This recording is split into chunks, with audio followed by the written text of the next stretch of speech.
What made the civil rights movement was in Montgomery, Alabama, 30,000 church people stepped out of their churches and took a chance on being killed. People were awestruck when black people would stand up in the face of billy clubs and guns and horses and not be afraid and sing, "I'm going to do what the Spirit says to do." They began to ask themselves, what kind of religion can let you do that? And they said, my God, this is some powerful religion.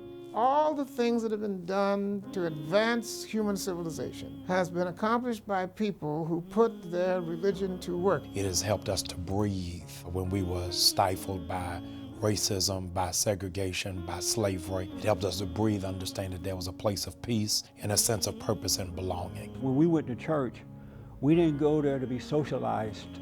We didn't go there to join some program at church.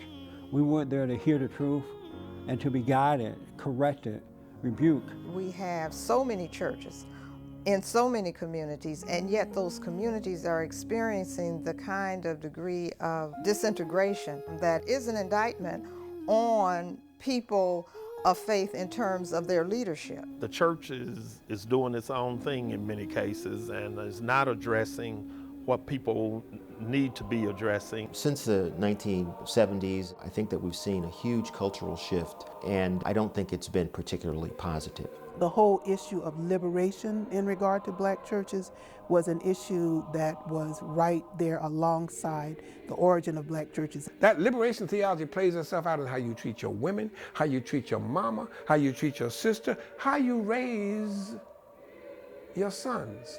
Are you raising your sons, black man? Liberation theology pushed towards the advancement of people as a community, where prosperity gospel moves for the advancement of individuals against community. So it's about what can I get, not what can we achieve. I am afraid that today's church isn't disturbed about much. And because today's church is not disturbed, people don't act with a seriousness. And I think that every church, every community has to pick their issue and then go after it, because there is not a national black agenda.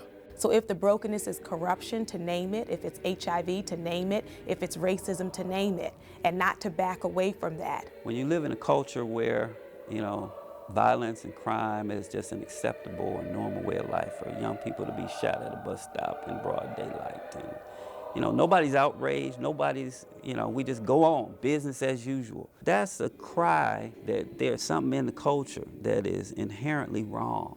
The hope dimension is still there, because the hope of the black community is safely tucked away where ideology can't reach it. It's in the structure of our consciousness. And unless we organize these institutions, we're not going to see social change. We're just going to save souls, one by one. So you'll have a saved soul in the midst of a world that's going to hell.